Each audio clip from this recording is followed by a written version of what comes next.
are back.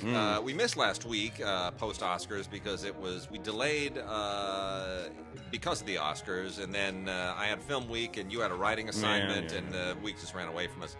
So we can weigh in now on the Academy Awards. Did you count up your predictions? How many you got right? Did you do that? It was easy. I didn't get anything right.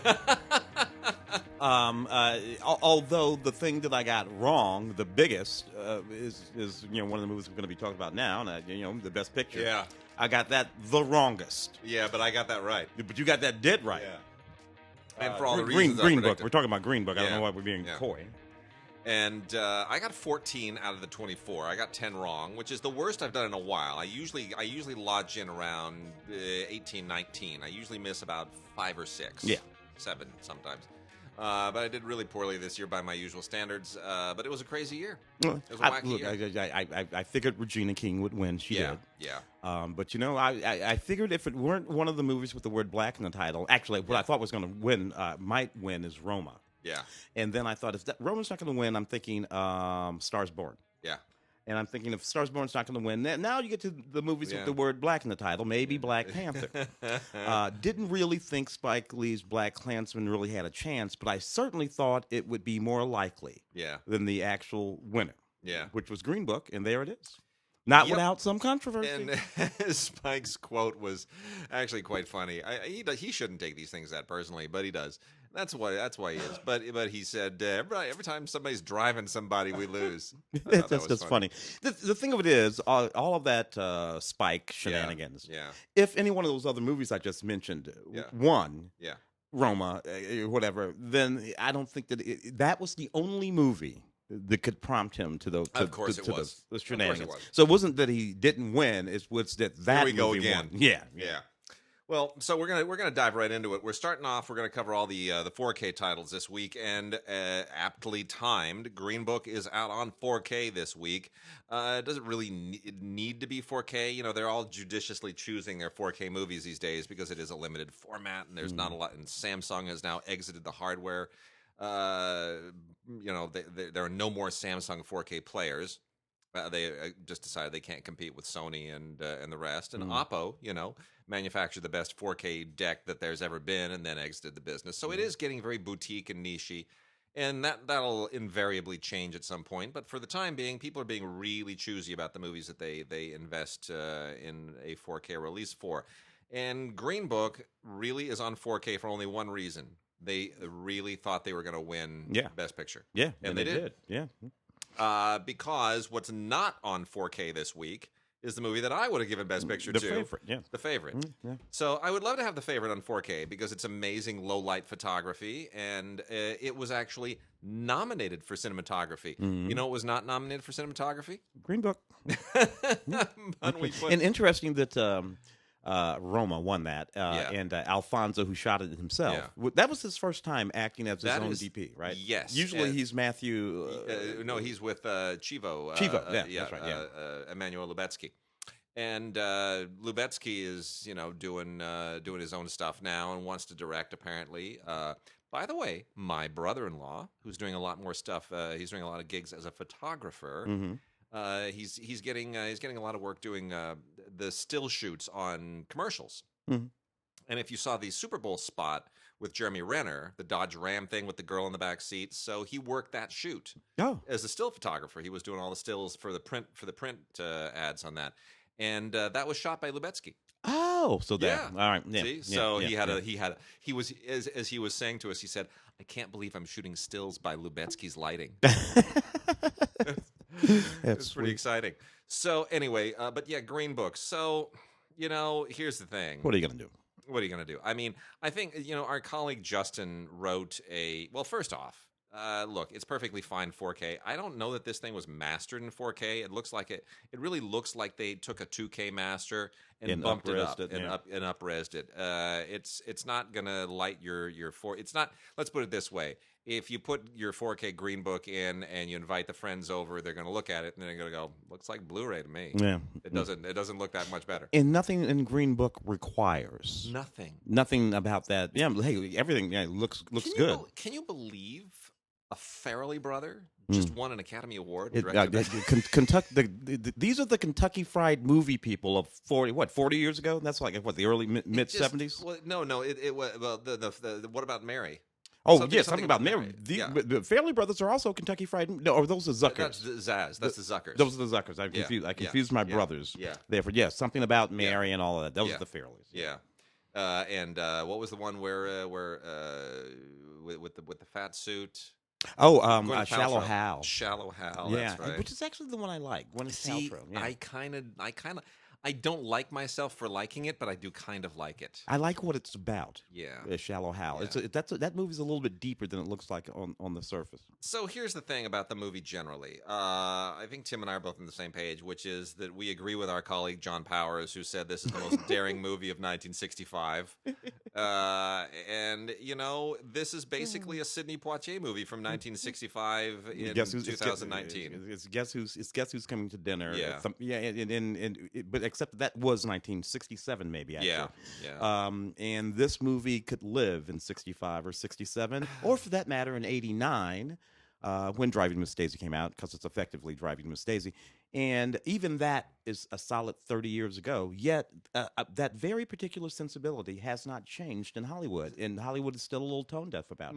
My biggest problems with this are that it is, yes, it's totally formulaic. It feels completely of another period. I don't have a problem with a movie about the civil rights era, the white guy and the black guy getting along, and the usual mismatched buddy thing. I understand you understand me. I mean, that's Lethal Weapon did that, and we've been doing that for decades. The bigger issues for me are Viggo overacts like a crazy man. He's doing a complete stereotype pastiche of, and this is part of the problem. Viggo is trying too hard to act like a stereotypical Italian. And Mahershala is trying too hard to out Poitier, to be even more regal, even more noble. If he sat any more erect in that back seat, I'm like, you're not going to even lean over at all. It's this scene. They even have a still on the back when he says about the poem, take this down, and he sits there and it's like he has a rail stapled to his spine.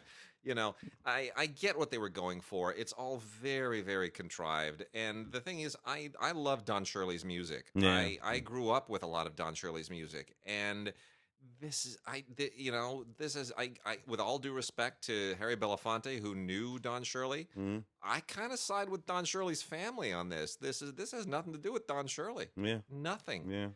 Don Shirley was a Jamaican immigrant. He was a musical prodigy at an early age. He was versed in all of these kinds of the music that Viggo's character introduces him to in the South. Don Shirley was well versed in all of that music. And all of that. He trained with the very best music teachers from the time he was like 5 years old. Yeah. His mother did like all of those musical prodigy stage mothers do, which is she sacrificed and bent over backwards to get him all the best teachers and to get him exposed. And, it's really a remarkable life that is not well served by the movie. However, my biggest problem with this, independent of all these other issues, is the way that it ends. Yeah. I'm sorry if you haven't seen it. This is a little bit of a spoiler. Maybe not. It's Plain Strange and Automobiles. It's Plain Strange and Automobiles. You basically have an Italian Steve Martin inviting a black John Candy home for Thanksgiving. Yeah. It's the same ending. So I thought, well, maybe I can take some solace in this that John Hughes finally won an Oscar kind of vicariously. Anyway, look, I don't think it's a terrible film, but I also don't think it's a good film. But it is now an Academy Award winner. And that's the thing about it, right? If this had just been some film that came out and played and went away, and I wouldn't have thought about it 3 times. Yeah. But the fact that people started treating it like it was, and then it did in fact win the Oscar. I don't know. It's just an odd moment. Yeah. It's just an odd moment. Well, we talked about this last week, but they also sent us a 4K of Bohemian Rhapsody, which, as of the Oscars, was the biggest winner of the night. Yeah, This has become a thing now that the Best Picture is not the winner of the most awards. It happened with Gravity was the most award winner, didn't win Best Picture. Mad Max won most awards, didn't win Best Picture. So this is kind of a trend now in the era of the preferential ballot and up to 10 nominees. And so Bohemian Rhapsody won 4 awards. That was, isn't that amazing? 4 Mm. is the most any film won, and then a bunch won 3. Mm-hmm. But nobody won more than 4. And the No, only no, film, no 10s and 12s and no, that's not no, happening no anymore. more of that. So Bohemian Rhapsody got 4. Now this is another movie that has all kinds of issues with its biopic accuracy. Mm-hmm. Not to mention the singer. Yeah. Well, who nobody said. No one even mentioned his name. Now I enjoy this movie. I do. I enjoy this movie. I know that it is an utter whitewash of the actual history. I totally acknowledge that it's it manipulates things and it distorts and it eases up, and I get it. All the complaints are valid. Mm-hmm. But you load a bunch of Queen songs in a movie like this, and you cut it and you put a Rami Malek performance in it. I'm good. Yeah. I'm enjoying it. I recognize its flaws, but I enjoyed it. So it's fun. It's still ridiculous that it was nominated for Best Picture. It is indeed. But here's the thing: Bryan Singer, as Tim noted, was not mentioned in a single acceptance speech. We all know why. If you read the Atlantic piece that Harvey Weinsteined him, it's pretty grotesque. Yeah. And there's no coming back from that. He was set to direct Red Sonja as his next film for Millennium. That ended about a week and a half ago. Mm-hmm. So it looks as though, barring any kind of miracle, and Bryan Singer is not the kind of person who's going to do a tell-all mea culpa on 60 Minutes or with Barbara Walters. That's never going to happen. So it looks like, for all intents and purposes, Bryan Singer's career directing movies is likely over. Now, in America, anyway. In America, at least, yeah. Now, he may get some work directing commercials and things where no one knows who's doing it, whatever that case might be. But yeah, and you know what? He's got a pile of money. Yeah, he's got a lot of money. It is funny that of all the guys who've been called out for very such bad behavior. Yeah. That the one whose career really, really, really seems to have been ended is Bryan Singer. Yeah. And that he's gay. I mean, Kevin Spacey's perhaps too. Yeah. But maybe you can even throw him in that desk because it doesn't seem like Kevin's coming back either. Yeah. It is interesting to me that the two big ones are gay. Yeah.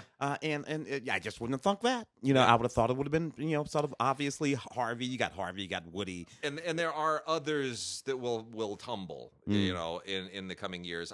My concern, I am less concerned with nailing the offenders at this point than justice will be done eventually, but I'm more concerned going forward. I'm more concerned that the business change in ways that prevent these things from even becoming a possibility anymore. Exactly. I'm looking down the line. I've got a kid who may wind up in this business. Exactly. So, yeah. And same thing. We have friends and young actresses that we work with, and you don't want them to go through it. And she went through a lot of that, and I do not want these to ever have to deal with any of that again. So in any case, there's a fair amount on all of these in terms of extras, but for both Green Book and Bohemian Rhapsody, it's not it's not that substantial. They threw these things together pretty quickly. The one thing that Bohemian Rhapsody does have, which is really great, is the complete Live Aid performance that was not seen in theaters, and then obviously some featurette stuff. But Bohemian Rhapsody definitely benefits from the 4K. This is the Fox HDR format, which is HDR 10 plus, as opposed to Dolby Vision. And if you're not keeping track, you got to have your player and your receiver, if you're running your signal through the receiver, have to be compatible with that format. And you do need to have 4K compatible HDMI cables because it's a higher data rate. Data rate, yeah. So, you have to make sure that every single link in the chain in your system is 4K compatible. Or you'll get a bottleneck. And you got to make sure that it handles the HDR format that you're talking about. Now, they recently had a firmware upgrade for the Opos, which are now discontinued, that enables them to handle all of these different HDR formats. But ultimately, you're talking about a thing like Dolby Digital and DTS on the audio end, where now everything has to be able to handle both of those. Notice all the players, all the receivers are DTS and Dolby capable. Now we're into the same thing with HDR. You got to be able to handle HDR 10 plus from the Fox end, which is freaking gorgeous, by the way. I think I like it better than Dolby Vision. And Dolby Vision, obviously, which is a standard in theatrical formats as well. So, in any case, that's something to pay attention to. We're going to be doing some stuff on 4K on the DigiGods site, which has been in the works for a very long time, and taking our time with it. So that's going to get into a little bit of that as well. So, going quickly through the rest of the 4Ks, we got Ralph Breaks the Internet, which, whatever. It got an Oscar nomination because it's there. And it's got mostly the bonuses are on the Blu-ray, which includes deleted scenes and Easter eggs and a few other things. I don't really get the Ralph movies; they don't make a whole lot of sense to me. But Yeah. I know some people really love the whole thing, so fair enough. The first one was okay. That one was just too kinetic and just cranking and cranking and cranking. It was irritating. Was mostly what it was. I am really annoyed that Universal released Mary Queen of Scots on 4K, but we don't get The Favorite on 4K. Makes no sense. It makes no sense. That one got the nomination. They thought that one was going to get a nomination. This didn't make That's money. the one with Saoirse Ronan and Margot Robbie, by the way. This didn't make money. No. This didn't win any Academy Awards. Yet still the 4K. And this gets a 4K, and The Favorite does not. I don't understand it. This is not that well photographed. The Favorite is. What's going on here? So, yeah, look, Mary Queen of Scots, I really hate this movie. What this tries to do is take a sort of revisionist, almost anachronistic approach to the history of Queen Elizabeth and her cousin Mary Queen of Scots. And this was supposed to have been done decades ago with Meryl Streep and Glenn Close in the parts. I think Meryl Streep was supposed to play Mary Queen of Scots. Glenn Close was supposed to play Elizabeth. That was the original plan. That would have been a hell of a movie. Very different movie. Very different movie. This just doesn't really work. They play it straight for the most part, but then they start doing weird things like casting certain parts with people who are not white. Yeah. Like there's the prime minister here is played by a black actor. Yeah, English. Her lady in waiting is played by an Asian actress. And if you're doing kind of an overtly Julie Taymor kind of take on this, go with Harry Lennox, but that's not what's going on here. This one, they're trying to walk a line. That's it. And no, if you're gonna, first of all, they just flat out make up crap in that movie. That's the thing. These two women never met, and they just so you're just making stuff up here. And they also take a character that was patently not gay, her husband, Mary Queen of Scots' husband, who was a blazing philanderer, and they invent this completely preposterous conspiracy here where he's allegedly gay, and there's all this stuff, and it's a total fabrication. There's no evidence to it, as opposed to The Favorite, which we will talk about in a moment. Yeah. Then last two 4Ks here. Creed 2. What'd you think of Creed 2? Yeah, look, not as good as Creed, No. but a fairly decent movie that I rather enjoyed. I like the love story in the movie, but the whole boxing stuff was not particularly memorable. I was surprised that it was not terrible. That it was adequate. I don't think Creed needed a Creed 2. I didn't think we needed to keep going there, but and I'm getting a little tired of Stallone playing Rocky. Yeah. He's gonna play Rambo again. Yeah. He's like 70 years old. Yeah. After a while, dude, because he's had a lot of work. But after a while, there's nothing left to work with. Yeah. Anyway, and Rocky at this age, is he really still going to be wearing the same hat that he wore in 1975, 76? Come on. Michael B. Jordan's his best performance last year was in Black Panther, of course, not in that. That's honest question. Honest question. Does Michael B. Jordan maintain that body when he's not working? I just don't. It's insane. Look, I'm impressed because at least he used it for 2 movies. He did. Yes. He used it for that, and he used it for Black Panther. So Yeah. at least he had a reason. Yeah. But dude, unless you're gonna put me in, that is insane what he's done there. It's. I mean, he whoever the trainer is that gave him that body, kudos to you, man. Yeah. That is. And God knows he hasn't had a starch or a carbohydrate in years. Yeah. That's for sure. In any case, the thing that's a little bit silly here is that we bring back Dolph Lundgren and Drago's son, and there's a whole this ties into Rocky 4 basically. This is sort of not just Creed 2, but it's like Rocky 4.2 and or 4.5 or what it does that, and I don't know if we need to keep going back to that well, but I was glad to see Dolph Lundgren in a major movie again. Yeah. Well, he walked around a couple of those Expendables, if I'm not mistaken. Did he? Yeah. And then we've got the Little Mermaid Anniversary Edition on 4K with sing-alongs. And you know what? This is the first of the Disney animated classics that's winding up on 4K, and I could not be more elated. The extras are all on the Blu-ray, which includes sing along mode and little featurettes and things. It's not really what it's about. It's about seeing the Little Mermaid in 4K, and boy is it spectacular. Disney really pulled out the stops for this one. This is and I'm glad I got this because my Blu-ray of this is just about dead from my daughter. Use, yeah, from my daughter. My daughter. This was the first film she ever saw. She has seen it at least 18,000 times, and it's well used in our house. So this comes at a good time.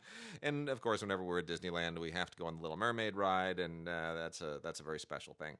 So the Little Mermaid in 4K is definitely the 4K of the week. It is beautiful. It sounds spectacular.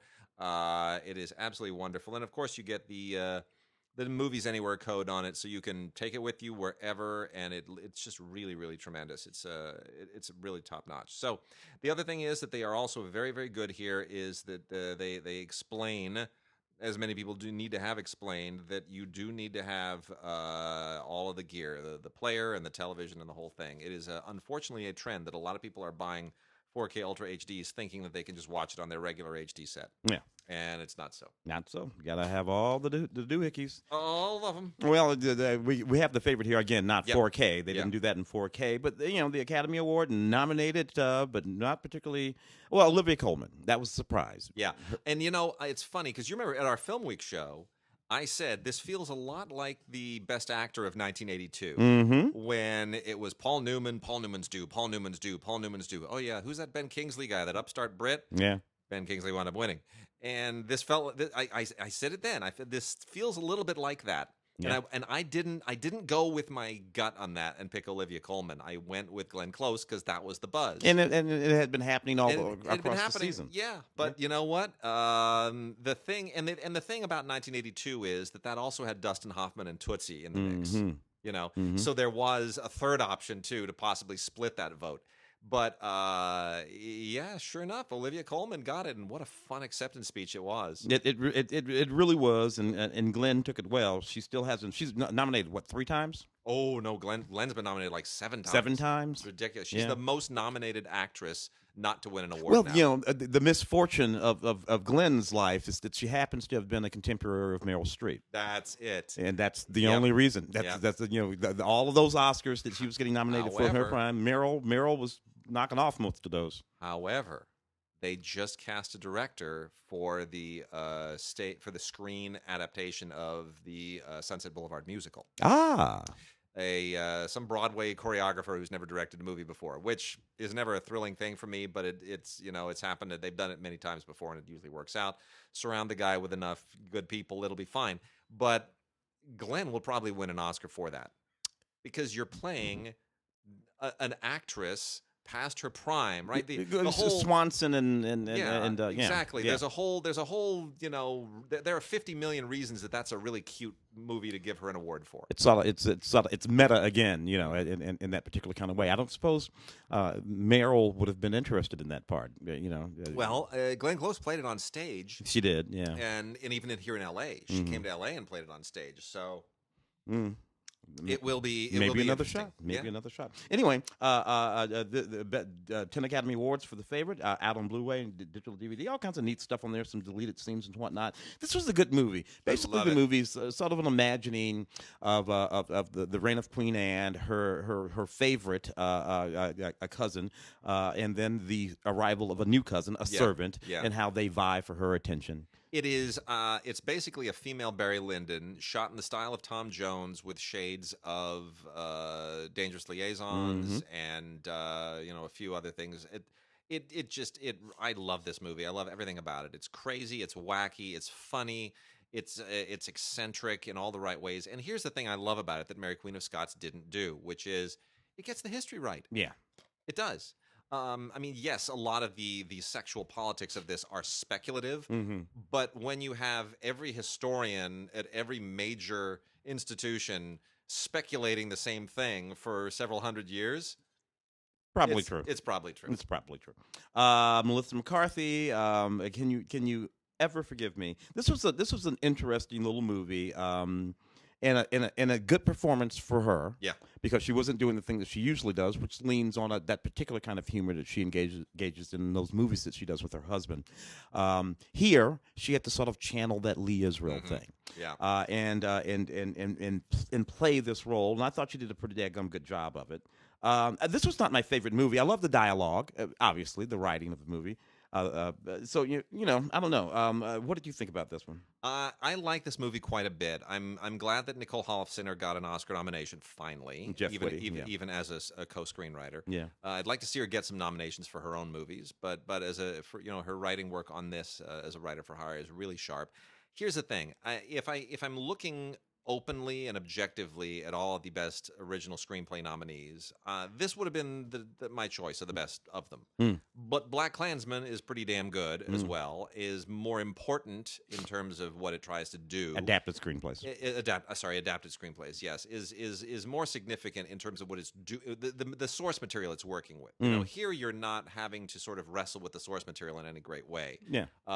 With Black Klansman, there was a lot of work to do, and that had gone through some other hands before. So I totally endorse the Black Klansman win, and Spike is as due as anybody. But what's disappointing to me about this is that it's only on DVD and not on Blu-ray. And not on Blu-ray, yeah. And that's very disappointing for a movie that really was acclaimed, that was Oscar nominated, that is incredibly well directed, and well acted, and all the rest of it. Really a sharp film. Could easily have gotten a Best Picture nomination. Yeah. Not putting it on Blu-ray is pretty sad. Yeah, I suppose I just didn't think there was anything in it that particularly called for that much Christmas. But I mean, it's a movie mostly set in an apartment. Thing is, all of these things now have 4K, not 4K, but they have HD digital streams. So if you buy this on Vudu, or if you buy it on Google Movies or whatever, it's going to be 2K. It's going to be HD. Why not just go ahead and do it? Just give me a Blu-ray. Yeah, in the first place. Probably skip this here. Deleted scenes, commentary from the director, Mariel Heller, and Melissa McCarthy, and some galleries and stuff. They're kind of neat. Mariel Heller is the real deal, man. She's she's doing the Mr. Rogers movie now with Tom Hanks. Yeah. Just keep stepping it up. Yeah, it's great. Good for the ladies. We've got Between Worlds starring Nicolas Cage, and what a Nicolas Cage movie this is. It has the great tagline of "Vengeance is born in hell." And Nick Cage is like walking out of flames and looks like some kind of sequel to Ghost Rider. And you know what? This thing is completely bonkers. It's totally bananas. It's even more bananas than that last thing that he did. Mandy. Yeah, even more bonkers than Mandy. Yeah. Which is incredible. It's kind of the same, he's a guy who's his family was killed, and so he's got that death wish kind of thing going on. And then it takes this weird turn into spiritualism. He meets this woman, and her daughter's in a coma, and then there's a whole like spirit world thing going on, and then it just gets bizarrely meta, and it really ultimately makes no sense. It's totally bonkers, and I guess this is like if you took Mandy and you crossed it with Constantine and kept Nick Cage in from Mandy. That's what this is. It's really, really off the wall. I don't know if I'd recommend it to anybody, but if you liked Mandy, you'll probably enjoy this. It comes with a digital copy, and that means Vudu at this point. It's from Lionsgate, and it's on Blu-ray. Ben is Back, I think, was the movie most, at least the filmmakers who made the movie thought we would have been talking about this past award season. Lucas Hedges and Julia Roberts in a movie about a young... It's kind of the same movie as Beautiful Boy. It's literally the same movie as Beautiful Boy, which was Timothy Chalamet. And who was Timothy Chalamet? And Steve Carell. And Steve Carell. And this is, so you just swap Steve Carell out, and you swap Julia Roberts in, and it's basically the same movie. Yeah, Lucas Hedges, Manchester by the Sea, got his Academy Award. Sure. So nice to see these young men work. It's perfectly fine drama that I didn't find particularly captivating. Yeah, I hate to say this because it's really callous, but I'm incredibly over the cautionary addiction busted up family movies. Yeah. Not because it isn't an important subject, but because they all do the same thing. Yeah, it kind of plays out the way it plays out. Special features, audio commentary with the director Peter Hedges, etc., etc. Stand Off at Sparrow Creek. Yeah. Actually, a pretty neat little thriller about this ex-cop who joined the militia, and then there's a murder of a bunch of cops at a cop funeral, actually. Yee. And he goes back into his old militia and traps these guys, and is going to try to figure out who pulled off this hit at this police funeral before the whole thing sort of gets out of hand. It's actually a pretty good thriller, sort of keep you guessing thriller, with some good performances in it, and I kind of dug it. Not much on here by way of special features, nevertheless, just a good movie. Standoff at Sparrow Creek. So we've got, boy, is this quite a movie. London Fields. So London Fields it stars Amber Heard, who of course is was most recently the Mrs. Johnny Depp, and then a horrible divorce, and now there's Johnny She's Depp. ran around that Aquaman movie. That's the best thing that happened to her. Yeah, true. But there's also the they're also was it Johnny Depp is now claiming that she had an affair with Elon Musk. And it's just anyway, Amber Heard is really kind of blown up in not such a great way. But anyway, London Fields, which is only on DVD, not on Blu-ray, is an incredibly I don't want to say that it's a good movie. It's not a good movie, but it's a fascinating failure, and it has an amazing history behind it. If you don't know, this is essentially about a oh boy, how do we even get into this? So there was it's based on a novel. It's based on a novel by Martin Amis, which was a huge thing many years ago. And they've tried to turn this into a movie many times. This has been in development forever. I don't know why. It never got out of the blocks. But it finally got made and shot with Amber Heard and Billy Bob Thornton. And then there was a lawsuit by the director against the producers that bottled this thing up for a few years. It's just the most troubled production imaginable. And so when it comes to the screen, and it winds up being this really weird, almost surreal, noirish thriller that doesn't really go where you think it's going to go, and it takes all these bizarre existential twists and turns that don't really make much sense, and the story threads don't go anywhere, and you have to kind of wonder, where did it go wrong, and why are people filing lawsuits over this thing? It was never going to make any money. But it is, if you research the history of this project and you look at the movie, it's really kind of bizarre and fascinating what came out of it.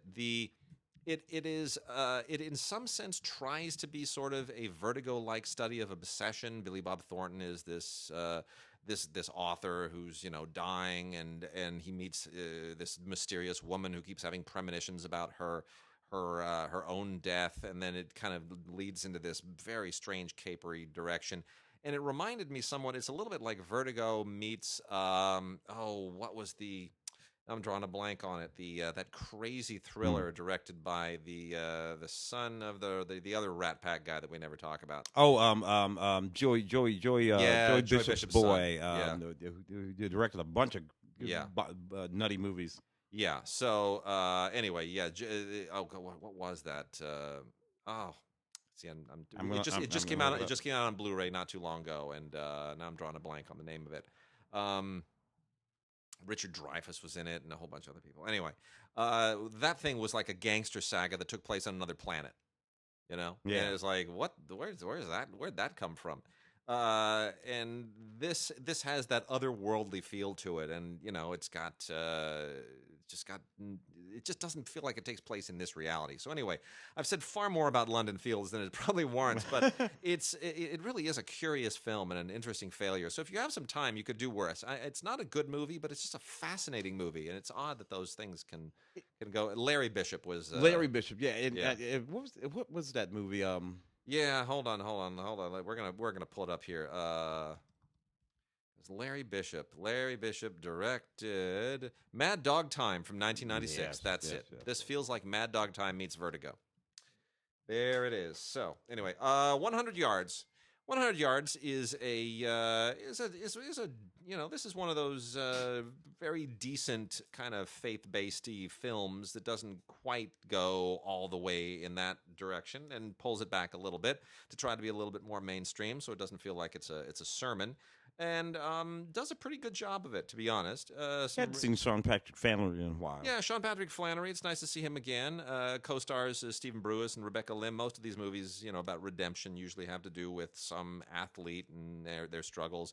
And this is about a guy who, had a great football future, and then tragedy takes him out of it. And then there are all the usual complications and progressive issues that plague his life without giving anything too far away. And then, of course, he finds the path back that helps him through to find a way back to redemption and to find meaning in life. It's the usual trajectory of these movies, but it is quite well done. It has two directors, Ross Campbell and Dale Fabregas, and they do a very, very good job. It's nicely put together. It really is, and for probably not a whole lot of money. So, and again, nice to see Sean Patrick Flannery again. I remember talking about this movie here on the show on Film Week. Sergeant Will Gardner, a film by Max Martini. Max Martini is an actor who you know very well. Excuse me, redheaded actor. I think on one of the NCISs, maybe NCIS Los Angeles. It's the one that he's a regular on, but certainly you see him all over the place as an actor. And he knocked off this movie, a decent little movie, about an Iraq War veteran with suffering from PTSD. We spend a little time with him in Iraq, so we have some of those scenes, him, his troops, Omari Hartwick, and a few other folks, and we see sometimes we flash back to that, but mostly we're with him on this road trip, a sort of motorcycle road trip across the country, because he's going to see if he can reconcile with his young son and his young son anyway, his relationships and whatnot. There's a neat thing going on in the movie, which maybe I'm giving something away here a little bit, but you figure it out fairly quickly. is that he's constantly talking with Omari Hartwick. Yeah. In this film, and it doesn't take you long to figure out that Omari's dead. Yeah. And died in the war. Yeah. You look at this and you see this soldier talking to this guy, and you see him talking to a guy, and then when you think about seeing soldiers on the street, ex-vets on the street talking to people, it kind of puts in your heads, who they might be talking to. Maybe they're talking to some of the folks that didn't make it home, and that's a thing that he's playing with here in this movie, and it's actually a decent movie, kind of touching, kind of moving, kind of funny. Not the greatest movie in the world, but Max he acquitted himself well as a first-time director. I'll put it that way. A few bonus features, cast interviews with Max and Omari and Lily Rabe and Gary Sinise and Robert Patrick and some of the other notable actors that are in this movie. The Clovehitch Killer didn't really get a theatrical release per se. This is from the Scream Factory line of Shout Factory. It was an IFC midnight release in whatever theatrical release it may have received. I don't remember it being in theaters, but I don't either. Regardless, basically a serial killer movie, kind of a horror thriller thing with Dylan McDermott showing up again, but doing a bit of an interesting twist, playing this all takes place in the South, in Kentucky, and the Tyler Burnside plays a guy who is just wonderful guy in the community, and Dylan McDermott is his dad. And 10 years ago, there was a horrible, horrible bunch of murders. Still unsolved. The guy was called the Clovehitch Killer, and Charlie starts to suspect at one point, when some clues emerge, that his dad, the wonderful Dylan McDermott, might be the Clovehitch Killer and might be getting ready to start killing again. What do you do? Samantha Mathis also shows up in this and is perfectly fine. It's not really above and beyond anything else in this genre. Christopher Ford wrote it, Duncan Skiles directed, and they pretty much go by the numbers for this kind of thing. It's just kind of nice to see Dylan McDermott do something a little bit different. He's older now. He can do a few more character-oriented things. And that's pretty much it. It's on Blu-ray and comes only with a featurette and a trailer. Oh, interesting. On Blu-ray here, The Happy Prince. Rupert Everett wrote and directed this movie. Rupert Everett about Oscar Wilde. The last days of Oscar Wilde is kind of a speculative, cheap Parisian hotel.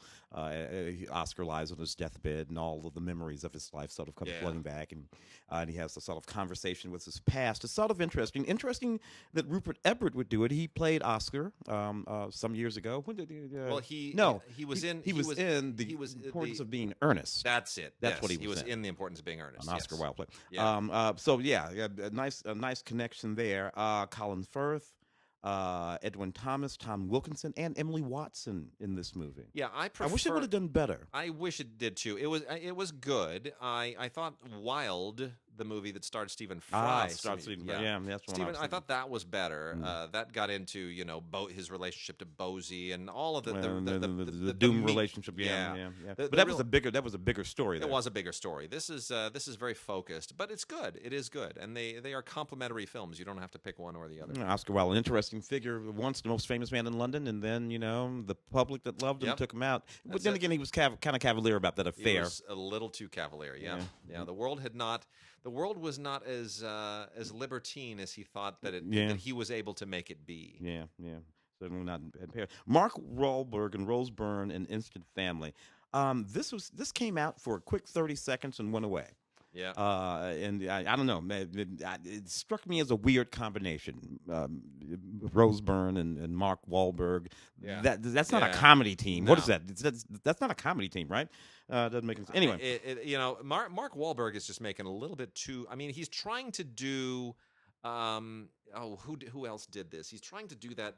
It's what Schwarzenegger did. Yeah, right? Yeah. He's trying to do Cop, the comedies, and then the action things. Then the He's trying to balance that out. So he's giving you a little bit of each. And so he's got some place to go. After he can't run around with that gun anymore. Yeah, but he's got to be more selective with the comedies. Yeah, he really does. Yeah. Well, that stuff with Will Ferrell. And then he did the.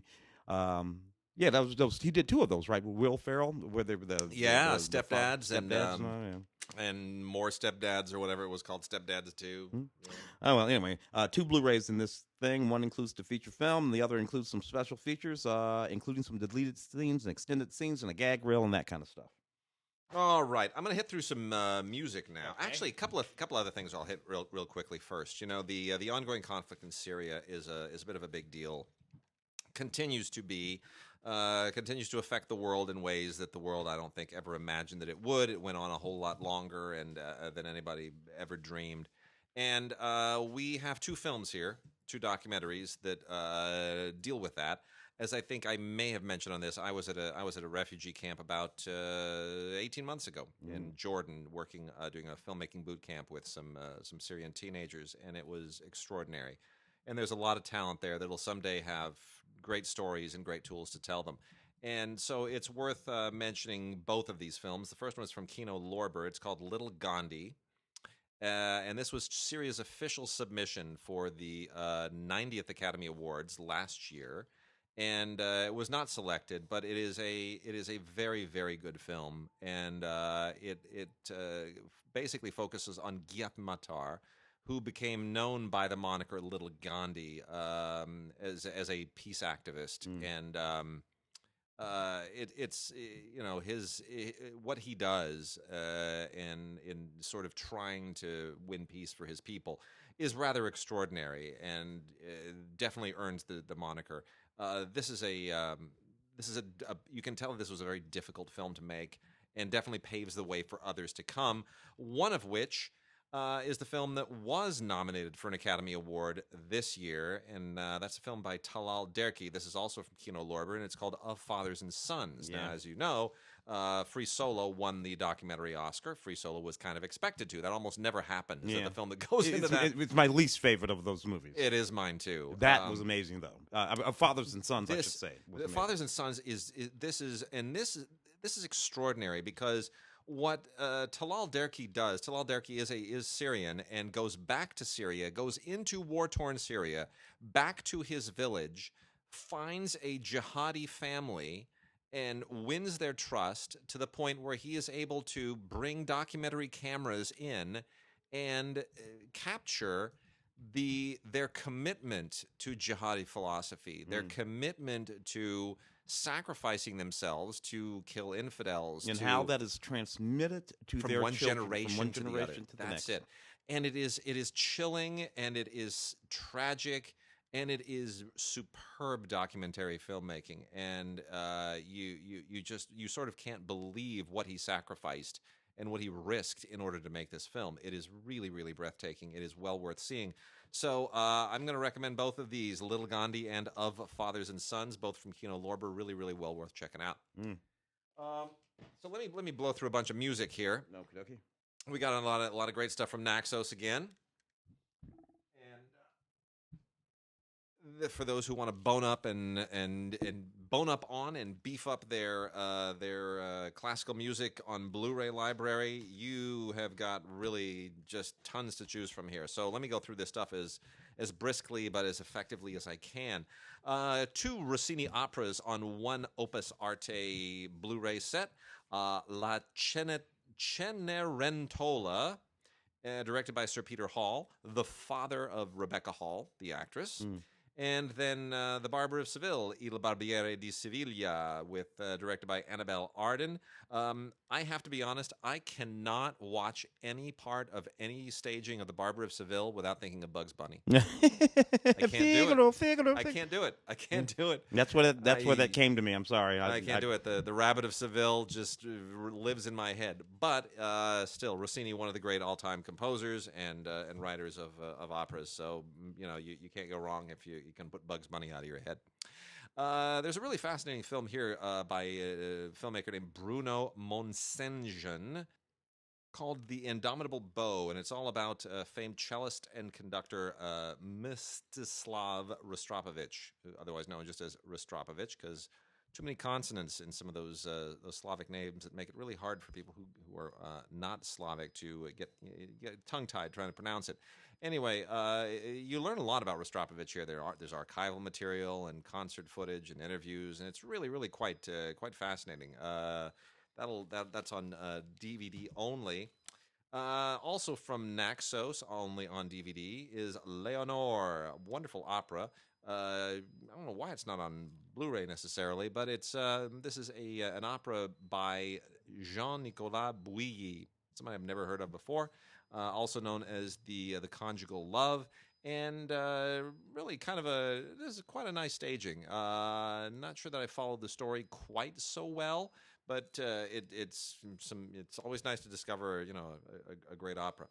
We also have Onegin, with the Stuttgart Ballet on Blu-ray. That is really beautiful. Very nice staging. Great story, by the way, if you ever saw the non-ballet movie starring Ray Fiennes, directed by his sister Sophie Fiennes. Really, really good. A 50-year anniversary concert, the Vienna Orchestra, the Vienna Johann Strauss Orchestra, doing all kinds of just wonderful tributes to the Strauss family, specifically Johann Strauss, on the 50th the 50th anniversary of the orchestra itself. Really, really, that's a lovely concert. We have a Leonard Bernstein celebration with the Royal Opera House and the Royal Ballet. That's Leonard Bernstein's going to be all the big deal now because Bradley Cooper is doing the Bernstein biopic. Alban Berg's Wozzeck, Wozzeck, with the chorus of Dutch National Opera and the Netherlands Philharmonic Orchestra. That is also solid. We also have Bernstein at 100, the Centennial celebration at Tanglewood, which is terrific. This is the Boston Symphony Orchestra, John Williams, tons and tons of other soloists and guest stars, all doing just a big, huge bang-up tribute to Leonard Bernstein, arguably the most spectacular and the most flamboyant American conductor in history. And this honors not only his performances, but his music, his compositions. And it winds up, all wraps up with Somewhere from West Side Story. It's just perfect. Interesting. I think Andre Previn just died the other day, and they were like the 1-2. Yeah. A lot of people said that Andre was in competition with Lenny. I don't think that's what was going on exactly. They loved each other. Yeah. They loved each other. By the way, a friend of mine posted online, and it's the funniest thing I've ever seen. There was a show, a Morecambe and Wise show in, I guess, the late 60s, early 70s, where Andre Previn was a guest on Morecambe and Wise. Mm-hmm. Now, if you don't know Morecambe and Wise, one of the all-time great British comedy duos, hysterical stuff, especially in the late 60s, early 70s. These guys were just amazing and so incredibly funny. The shtick Andre Previn is doing the best he can to keep up with them, but it is so funny. It is so beyond funny because Ernie Wise keeps calling him Andre Preview. And in addition to all the other shtick going on, Morecambe playing piano, and it goes, and they've got an orchestra, and it's ridiculous. But by the 16th time that he said, Andre Preview, I was having a seizure. He just did it over and over, and I couldn't stop laughing. And Andre could not stop laughing. We have great ballets from the Bolshoi, Volume 2, with stuff from Swan Lake, La Bayadère, Marco Spada, The Golden Age. This is from Bel Air Classique. And then we've got, let's see what else we've got here. Joseph Haydn, Die Schöpfung, The Creation. This is kind of a bit of a weird staging of an oratorio in 3 parts that I can't imagine really looked like this when it was originally written. It's very kind of I don't know. It feels very kind of science fiction-y. It's kind of bizarre. But anyway, didn't really follow it narratively, but that's okay. It's Haydn's music and it's great. William Shakespeare's Coriolanus from Opus Arte, which is this is a really, really interesting take on it. It's sort of not completely current present day, but it's very 20th century. So it kind of situates it somewhere between like 1920 and maybe the 1960s, and it's the story of a Roman soldier and deals with all of the issues in Roman society at the time. Not one of Shakespeare's best plays, but certainly an interesting one to sort of play with in some of these interesting updating ways. So Coriolanus from the Royal Shakespeare Company. The United States Marine Band doing masterpieces for symphonic band. They're beginning to release a few of these. These are perfectly fine if you just want to listen to stuff that the United States Marine Band plays. It's kind of all the same stuff. It's all sort of very it's military repertoire. The St. Thomas Choir of Leipzig does the St. Matthew Passion by Johann Sebastian Bach and the Mass in B minor from Johann Sebastian Bach. This is a 3 Blu-ray collection, which also includes a year in the life of the St. Thomas Boys Choir of Leipzig, and it is strictly for people who love boys choir music, which my wife doesn't. She thinks it sounds creepy. Which it kind of does, but it's okay. It's because their voices haven't changed yet. It's sort of true. And let's see, we got the last 2 regular Blu-rays here. Verdi's opera I Lombarda, not exactly one of the most well-known, but this is from the Teatro Regio of Torino, and it's lovely music, pretty good staging. And then lastly, we have the Marriage of Figaro, Mozart's Marriage of Figaro, in a fascinating staging. I say fascinating because it's a little bit it's a 20th century interpretation, kind of 1930s styling by the Staatsoper Unter den Linden. And this is obvious. I don't know what German city that comes from, but in any case, the music is well served. But the staging of it is a little bit unusual. 20th century for Marriage of Figaro is a little bit more than I can necessarily take. Amazing, through the roof amazing is the 4K Ultra HD of Richard Wagner's The Valkyrie. This is actually shot in 4K Ultra HD, released in 4K Ultra HD as part of the 50th anniversary Salzburg Festival in 2017. And it is gorgeous to look at. It is an enormous stage. It is really, really totally worthy of all of the Wagnerian excess that you expect. Really, really, really top notch. This is something you would definitely put on, unlike Green Book, to show off all of the 4K spectacle of your system. And then lastly, we've got Soulfire Live, Little Stephen and the Disciples of Soul, which is just a whole lot of great soul. And there are bonus tracks and 37 regular tracks and a whole bunch of stuff from the Cavern Club. If this is your vibe, you'll thoroughly enjoy it. If you have no idea who Little Stephen or the Disciples of Soul are, then don't bother. And then lastly is Band versus Brand, which is this really interesting documentary that looks at the music business and how brands are overwhelming the music, how the marketing is sort of taking the joy out of it for a lot of these people. And they really talk to an awful lot of interesting people. They talk to a lot of people from mainly heavy metal people, and from Megadeth and Great White and Slayer, and it's there's some interesting insights here. So, if you're in the music business or want to be in the music business, you might want to take a look at this because it's changing in big, huge waves. Big, huge waves. It's nothing like it used to be. I got a little television over here. Shall I? Yeah, let's do it. This is interesting. I actually remember this movie. This is a 1996 movie about a 1992 event, the siege at Ruby Ridge, which was in 1992. Randy Weaver, sort of white nationalist, white separatist sort of guy, and his family at Ruby Ridge. Some federal agents went out to arrest him on some gun charges because he had been selling guns illegally. And he refused to surrender, and everything went bad. And 11 days later, his wife, his son, and his dog are dead, and one federal agent was dead. Yeesh, I remember that. 1992. Like it was yesterday. Yeah. This is interesting. Who's in this movie? Laura Dern, Randy Quaid. Randy Quaid. That was the same year as the LA riots. Yeah. My God, I was born in 1992. Kirsten Dunst as the daughter in this movie. So interesting cast here. This movie. More or less sides with the Weavers and the sort of context of what happened. Now, he in fact served 18 months in prison on that original gun charge. Right. And I don't know. This is what I've always thought about that. He was selling guns illegally. The authorities went to arrest him. He refused to be arrested. Things went south.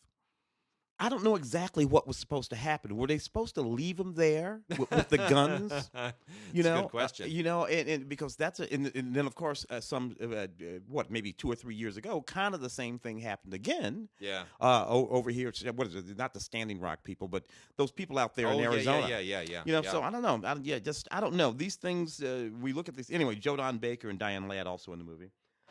Fear of the Walking Dead. Believe it or not, this is the 4th complete season of Fear of the Walking Dead. Fear of the Walking Dead has been around for 4, and it has a new season coming up in 2019. Man, those Walking Dead people, that is an industry. It is.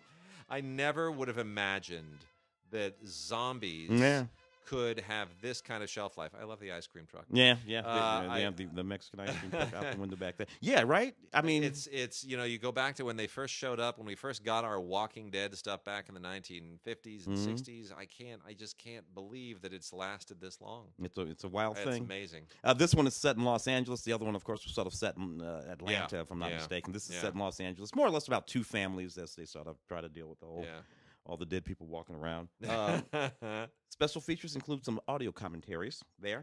Perry Como, dude, I must admit that I grew up watching those Perry Como specials through the late 60s and early 70s, and I always loved those Perry Como specials. Now, I never once purchased a Perry Como record, but you came to sort of like know his music by simply watching those specials, and sometimes they would be really good. Now, this particular thing here, Perry Como's Music Hall, is an amalgamation of a few things that he did when he was doing some specials in the late 50s and late 60s and early 70s, but mostly late 60s in New York, out of the music hall there. What's neat about this is not just the Perry Como stuff. That's all fine, but you run into George Gobel, you run into Carol Burnett, you run into Flip Wilson. That's great. And you run into a ridiculously young George Carlin. No kidding. Yeah, in these specials. Before he looked like a hippie. Yeah, exactly. When he was still wearing the little suits. Yeah, with the ties, with the neckties. Nancy Wilson, and some great music too. But I love all the old school comedians. Oh, and I love that it says here in color, because that would have been a big deal. It was. I remember that right before every Batman episode. Yeah, it was great. Got 4 here from from MHZ. Some really, really great European and foreign drama. This is Acquitted, seasons 1 and 2, a Norwegian drama. Now, my sister-in-law lives in Norway. She's a librarian there and has never heard of this show. So I have to, well, there are only a few million people in Norway, and you'd think they'd all would have heard of all the, I guess, but I guess they're all watching Netflix or something. Anyway, this is really, really good. This was actually seen most widely in Sweden. But you know what? Like 500,000 people in Norway watched this thing, and it was the highest-rated drama premiere in the history of that Norwegian channel. So somebody in Norway is watching it, and a lot of people in Sweden are watching it. It's really, really interesting. It's about a guy who was accused and acquitted of murdering his girlfriend. Yeah, when he was young. When he was younger. Yeah. And then he goes and he leaves town. Splits out of Norway, works in Asia, becomes a big shot businessman, and then comes back to Norway at a certain point for various reasons, and everything old is new again, and it's interesting. Can you ever go home again? Sure, but you're going to go home to a whole lot of baggage, and it's really, really a very smart show. I could see them remaking this in a heartbeat here. And as good as season 1 is, season 2 is even better. It gets deeper and darker, and part of this, I was thinking, you know what? They're kind of following a trajectory a little bit similar to Ozark. Oh. It has kind of an Ozark vibe to it, The guy who, because when he was in Asia, he was a big shot. Now he comes back, small town, right?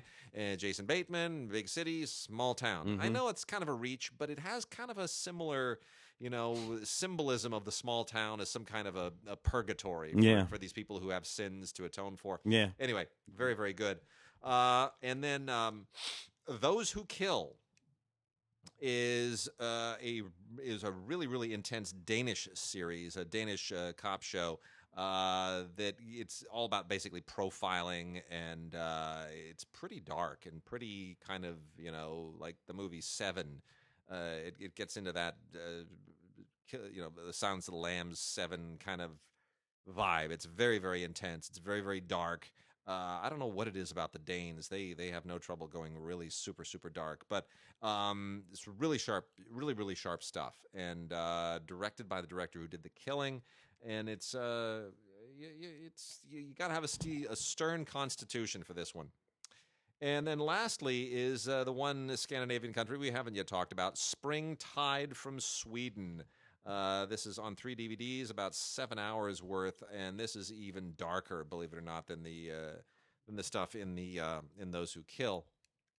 This takes place in 1990, and on this island, this remote Swedish island where there's this horrible, horrible murder, and the investigation of the murder obviously overturns all kinds of other discoveries that are just What the hell is up with the Swedes, dude? I don't know, man. I mean, they go dark. I mean, those it's cold. Yeah, I guess it's the cold. It's those dragon tattoo books and movies. I raised that question once with Cronenberg at a press conference where I was kind of prepping for this piece I did for the LA Times years ago on the Canadian New Wave, and I was saying, like there's so many dark themes, like you and Denis Arcand and Adam McGoyan, and I went right down the list, like all the Canadian filmmakers making all these dark, brooding, obsessive, unconventional movies, and Cronenberg was hilarious. He just kind of smiled and he just goes, "It's cold." That was his answer. And it was true. And I got a huge laugh. It didn't really answer my question, but it was funny. Dude, I cannot believe I missed this series. When you first got here, I was watching Star Trek Discovery because I'm trying to put together my entire Star Trek universe and see if it all sort of gels. And then you handed me this. I'm like, Krypton, the complete first season, because there are 2. And I'm like, what? Yeah. there's a series set on Krypton. It's like Smallville. It's like and apparently it's a prequel to Smallville. A prequel, exactly. Yeah. He's playing Superman's grandfather. Yeah. There is some time travel involved. Yeah. So and apparently he has to do something. He has to make a choice between whether or not he's going to let Krypton be destroyed, because if he doesn't allow Krypton to be destroyed, then it'll completely change the future. So anyway, but I just completely missed a series. Dude, there's too much television. There is. I agree. Peak television is too much television right now. Yeah. What they obviously want to do with this is do the same thing that they did with Gotham, which I don't think was quite so great, but I kind of felt like they did that already with Smallville. Yeah, me too. I mean, what? I mean, I get it. This is we're going all the way back to whatever. Anyway, Krypton, the first complete season, second season will be out soon, and pretty soon you're going to see some kind of like a period series called Vulcan, which is a story of like ancient Vulcan, right? Vulcans riding the horses or whatever they ride. I've been watching Discovery. You're not as far off as you think. I know. The Simple Heist, Series 1, Turning to Crime to Even the Score. So this is a really interesting series. I'd like to laugh a lot more at it than I do, but it is funny. It's very funny. I just wish it were a little bit funnier. I kind of feel guilty about laughing at any of it. This is a Swedish series. This is from RLJ, And it's 6 episodes that focus primarily on these two middle-aged to kind of older women who are not happy with where their lives are in the twilight years, and they resort to crime as a way to kind of get payback against their miserable, failed lives that passed them by. And there's a lot of fun in it, but there's also a lot of darkness. And in being Swedish, you kind of lose track sometimes of when you're supposed to laugh and when you shouldn't be laughing. And sometimes they get you going, and then they'll pull something out that makes you feel guilty for having laughed. It's an unusual series, but it apparently has a following. The Simple Heist, Series 1. When It Calls to Heart is a Canadian series. When It Calls to Heart, The Greatest Blessing, which is about this wealthy woman from a wealthy Eastern Canadian family who goes out to the coast, coal mining town, to become a teacher, set at the turn of the last century. A perfectly uninteresting show, but for one thing, Lori Loughlin is in it. Love Lori Loughlin. I just love Lori Loughlin. I mean, whatever her name was on that show with the twins and all that kind of stuff. I just was always bananas about her. And she's on this Hallmark Hall of Fame channel series, which is inspired by a novel of the same name. So, I'm sure it's all very sweet. Produced by Michael Landon Jr. Michael Landon, of course, being Little House on the Prairie, and what was that angel that Michael Landon played? He wasn't Touched by an Angel. He was the other Highway angel. to Heaven. Highway to Heaven. Yeah, he was on for years. When I first got to town, I had called to run into Michael Landon. This is like 1990 at the Four Seasons Hotel, and I looked at him, and somehow instinctively, without control of my own voice, I looked at him and said, "Little Joe." And he looked at me and smiled, walked over, shook my hand. Always be Little Joe to some of us. Because he was left-handed. He was a southpaw just like you. Anyway, this is kind of neat if you like this kind of thing. Not bad. Then real quickly here, we got Ancient Aliens, Season 11. Look, there's Volume 2. Season 11, Volume 2. Look, honestly, if you've seen Ancient Aliens, you know what this is. Mm-hmm. Season 11, Volume 2, I got nothing to add, really. No. It's just, even Eric Von Daniken at this point is saying, enough, guys. Yeah. Really, enough. Time out. Yeah. Enough. And Dogs on the Job, 7-part documentary series. This is from, I love that. From Mill Creek, lots of fun. It's about working dogs. It's about all the dogs out there. I mean, we have our dogs. We love our dogs. But great. there are breeds of dogs who know how to do stuff. And that's cool. what that documentary is about. And Pat Boone and Family, springtime and Easter specials. Gotta love the old Pat Boone specials. Lots of fun. So with that, we're gonna now dovetail into an interview. Wrap the show out with an interview with my very, very good friend Farrell Hirsch. Have been friends with Farrell for a very long time. We get into it in the interview. Farrell's got a new book out. And you got to go check out the book. It's an awful lot of fun. It's all about his brushes with his embarrassing and poignant brushes with celebrity over the course of his career as a writer, as a radio producer, and all the many things that he's done as a playwright. Anyway, Farrell's one of the most talented people that I've ever known, and I'm proud to know him. So here is my interview with author Farrell Hirsch. One of the great privileges of this job is when I get to interview people that I actually know and people that I respect. And this is a thrill. We are talking to my very good and longtime friend, Farrell Hirsch, a longtime playwright, writer, producer, and countless other things, a hyphenate par excellence, who recently wrote What I Learned from 50 Celebrities by Screwing Up in Front of Them. I have to point out, when Farrell and I first met, we were both involved with a small publication that had been started by David Latt, who of course now runs the Asylum and Sharknado's everything. And you went on to write some wonderful plays, which have been performed nationally. You wrote for television. I remember you said one of the wisest things, and I'm gonna stop talking here and let you pipe in. You said one of the wisest things that has directed my life ever since. When you were writing, I think you had written something for the new... Did I say get off of Facebook? It's no good for you? No, you said I think you had just written a new Munsters episode for that John Shuck Munsters reboot. And I was so impressed at your work ethic, getting up and just hitting the computer and just writing and not sort of waiting for the muse to speak to you. And I said, you are such a hard worker. And you said to me, no, there are guys who wake up every morning and go into a coal mine. Those guys are hard workers. This is easy. Yeah. And I've never forgotten that. So thank you. Oh, no, you're welcome. You know, that comes from one of the jobs I had in college was I worked for the county. I wasn't a kid who had enough money. I couldn't get back to college unless I made some money over the summer.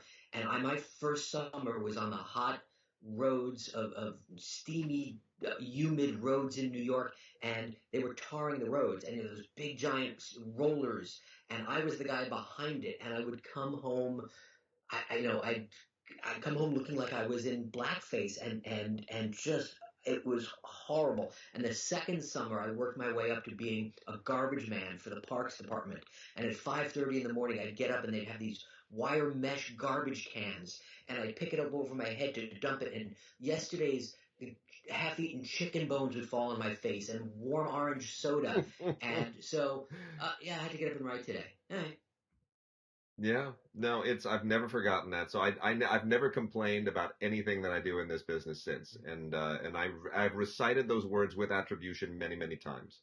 So let's get into the book. Okay. Talk for a second about, I mean, this is one of those wonderful self-deprecating, revealing books that is a joy to read and a joy to reread. And I've already read it to a bunch of other people in excerpts, and everyone laughs and they all think it's wonderful.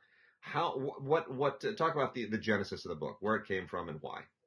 Well, there's two levels of that. One is I walked into the publisher's office and I said, I want to write a memoir. And the publisher, wise woman, said to me, you're an idiot. Nobody's going to buy your memoir. Nobody's going to read your memoir. You're not famous. And I said, all right, what will they buy? And she said, a self-help book. Everybody buys self-help books. They can't help themselves. So I said, all right. And I went home and I turned the idea into a self-help book. And it became, one of those things, the cliche is it writes itself. But if you see the structure of the book, it really is 50 individual stories about things from my life. And it turns out these are stories I've been telling at cocktail parties, sometimes for several decades. So they are well honed. They're the ones I know can grab an audience because I've watched it and I've said it and I know how to tweak the story without losing the truth and without losing the meaning. But the beauty of turning it into a self-help book, the idea of the publisher, was that now there's a moral at the end of the story. Instead of me just saying, oh yeah, I was the idiot who told Lisa Kudrow not to go on Friends, or Frank Sinatra sued me, or oh, I underestimated Charlton Heston. I tell the story, and then I explore. I spend at least a couple of paragraphs, maybe a page or two, exploring what that meant and why. So it gave the book a little more meaning, I think. So, I mean, the table of contents is one of the most wonderful things I've ever seen. It is names of celebrities, but then there are things in here that are a little bit that make you stop and kind of trip for a moment. So it's great. Lisa Kudrow is the first one. Yeah. Hugh Hefner, Leonard Nimoy, Carol Burnett, Michael Eisner, Jenna Jameson is a great one. Yeah. Lance Bass. I mean, Donald Trump right there, chapter 28. Yeah. Yeah. Well, I mean, Trump's an interesting story. It turns out that his family and my family have a history together going back generations. The president's father, Fred C. Trump, worked with my paternal grandfather in the building industry in New York. They were both, what would you say, competitors, and sometimes they were sort of half partners on things, and so they knew each other well. And my grandfather used to tell me, so trust me, anybody listening to this, before you ever heard of Donald Trump, before The Apprentice, before The Art of the Deal, before he was fixing the Woolman Rink at Rockefeller Center, in my family, we were aware of the Trump family. And my grandfather used to say, ugh, there's one guy I hate. He's the worst. And who is this? And he would say, Fred Trump. He's the worst. And all the things that my grandfather used, the words, the way he described Fred Trump was almost exactly the way I sometimes see the President of the United States on television, or the way he treats people. I'm not talking policy here, but I would think most people could see that he's got a certain gruffness or insensitivity to his persona. You could say that. And it turns out that that's multi-generational. That is so interesting. Let's talk for a second. I mean, again, I love that you put Justin Bieber and Betty White back to back. That's a great generational thing. Talk about some of these chapters that are the ones that are like Robert E. Lee and the 25 Celebrity Vaginas. Yeah, well, there's an interesting topic. So this is when I do a talk live. This is usually what I leave for the end because I think there's a really good message for America in that story. So about 2 years ago, I became the CEO of something called the Muckenthaler Center in Orange County, California, and we're an arts organization. We have art galleries and theaters. If I could ever trick you into it, we'll do a film series. We do all kinds of things. And in the first season I was putting together, there were two items we put on our annual calendar. One was a one-man show, Robert E. Lee, by a wonderful actor named Tom Dugan, and he's performed it around the nation. It's an amazing show. I've seen it, and I've known him as long as I've known you, maybe longer. And the other one was a production of the Vagina Monologues, the Eve Ensler play. And as soon as I said, Robert E. Lee, people kept saying, "Oh no, you can't do Robert E. Lee. It's impossible. You know, people will complain. They'll say you're a Confederate, and then we're pro-slavery." I said, "What? Who is pro-Confederate? That's not even a category in 2018." And then I had the same people saying, "Oh no, vagina models. You don't understand. We're very conservative Orange County here. People will protest. You'll never be able to raise any money." And I said, "What?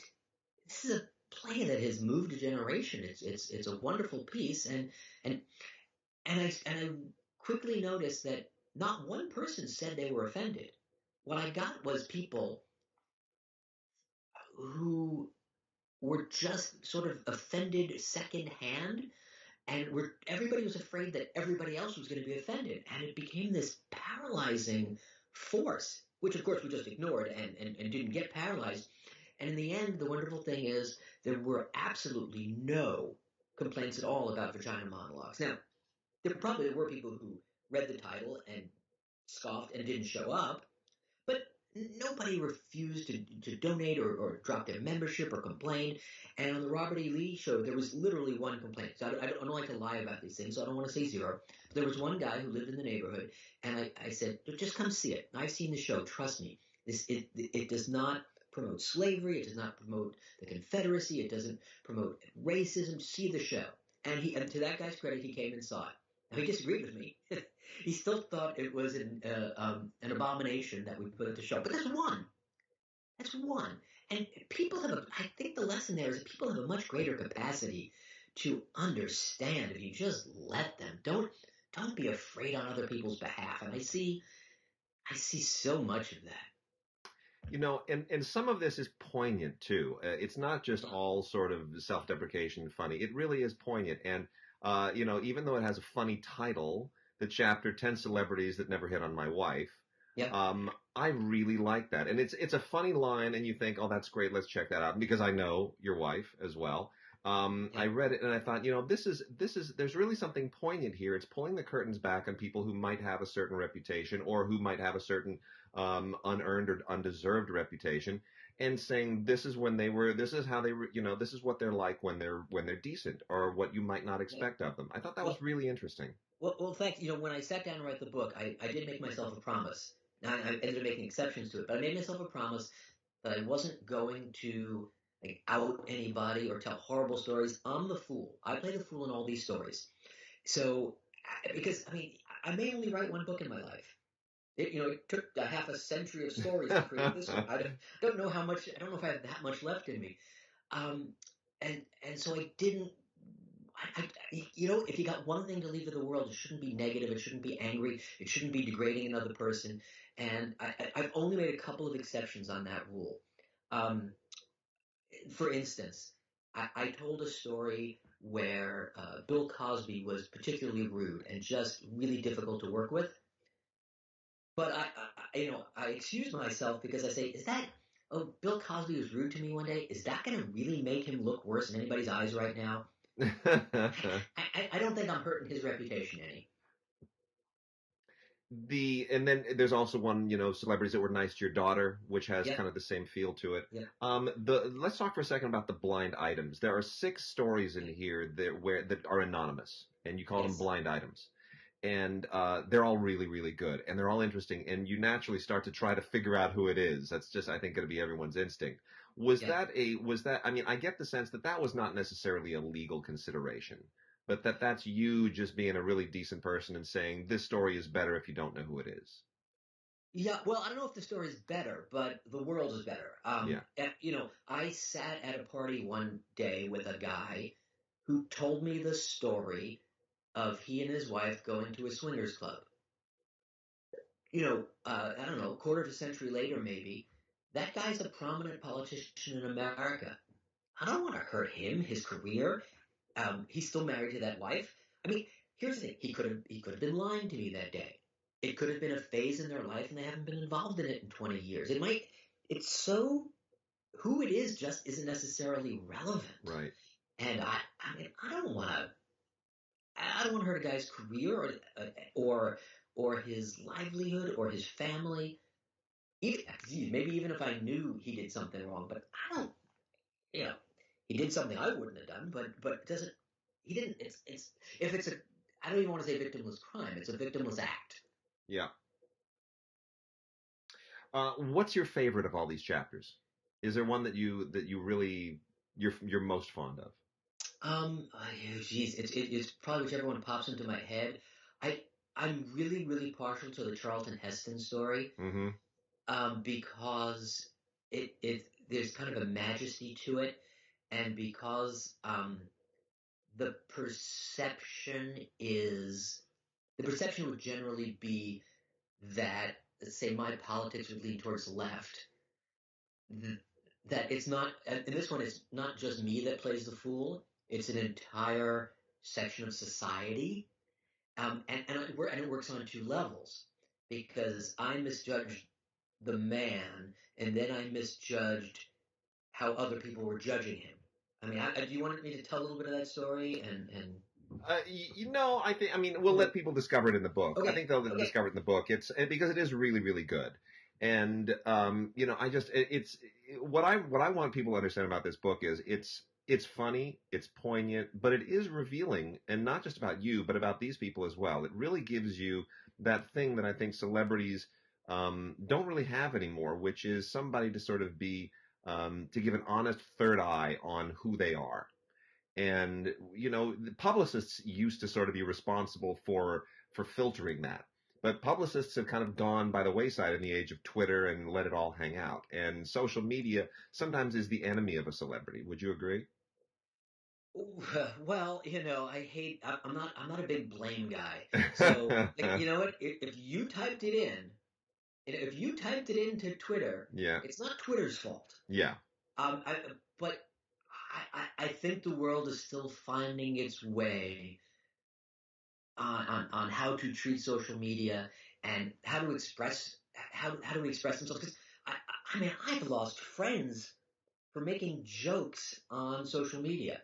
I made a joke one day, and I had a relative who didn't talk to me for 2 years. Oh no! Because of something I thought was funny, and they thought was a really horrible, degrading insult. And that's again learning for me. It doesn't matter that I meant it was fun. I thought it was humorous. If you think it out and you say to yourself, "Ooh, can that be read the wrong way?" Maybe I definitely shouldn't have put it up because it wasn't worth it. I love a good joke, but I also love people I love. So, I mean, some of these other chapters here, Stormy Daniels and Karen McDougal, I thought is a great name for a chapter for a whole litany of reasons. Cinderella. By the way, I'm not the only person who has those chapters in his life. Cinderella, chapter 44, which is terrific too. Ryan Seacrest, there's just so many good ones here, and of course you cap the whole thing off with Bruce Jenner, which I thought was great. Yeah, well, okay, just let me tell you this, the Ryan Seacrest. So in that Ryan Seacrest story, there's part of it where he's in the back seat of a car with a girl. which might surprise people. But I talked to that woman like 2 weeks ago, and in fact, she has a podcast and she's invited me on, and she's all mad at me because she said, necking? We weren't necking. I don't know if you want me to. I don't know how clean your podcast is. Well, so I will give you the PG version. She said, necking? We weren't necking. We were more active than that. And I said, fine, put that in your book. It's not germane to the lesson I learned here. I'm not going to do that. And then she said to me, well, what about that time? Yeah, I can say it here. She says, what about that time Gary Busey backed me up against the wall? I said, that's not my story to tell. I didn't believe me. I didn't learn anything from Gary Busey that day. And, chapter 41, Jesus versus Gandhi with an assist from L. Ron Hubbard. That's, I just, how did you come up with some of the titles for some of these too? Oh, man. Well, I really always meant to go back and make all of the titles more interesting, and the publisher said, no, nothing's more interesting than Lady Gaga. Nothing's more interesting than Justin Bieber. Nothing's more interesting than Hugh Hefner. I don't know. Listen, you and I have been at this a long time, decades, and one of the things we do is write things and try to make them interesting. Yeah. I mean, it's just clear to me that if I don't know, if I pit historical religious figures against themselves, there's interest in it. I don't give me too much credit for that. Well, but they're really great titles, I remember very well when we first met that some of those editorial meetings, and you were coming up with ideas like a machine, and your head works in a very particular way. Well, it's funny you say it, because I was so out of place there, because that magazine was supposed to be helping to teach people, or it was for people who were sort of starting out in a production field, and I think David wanted interviews with more accomplished people, and man, I just wanted to kind of write fiction pieces and imagination pieces. But I also just wanted to keep busy. So he was very gracious to give me some latitude. Oh, well, latitude. I like that. Yeah. There you go. Well done. See, it's how your head works. Yeah. My favorite chapter here, I should say, is a name that isn't going to jump out at everybody, but it's a really good story, and it's the Alan Zweibel story. Which I think there's so much to learn from that. It's a really, really good one. Yeah, Alan was one of the original Saturday Night Live writers. In fact, he has a sort of a Gilda documentary that I saw on CNN a couple of weeks ago, which is really good. And I got the chance. The easy version of the story, I won't give out punchlines, but I got the chance very early in my career to have Alan as a mentor, and I blew it off. I just didn't understand how valuable that was. I thought maybe I was bothering him. Why would he want to be with me? Why would he be wanting to give me advice? I didn't really know him. I should have been a little greedier. I should have been a little more self-interested. I should have been, on the other hand, I also should have been more open and I don't know. And I got the chance.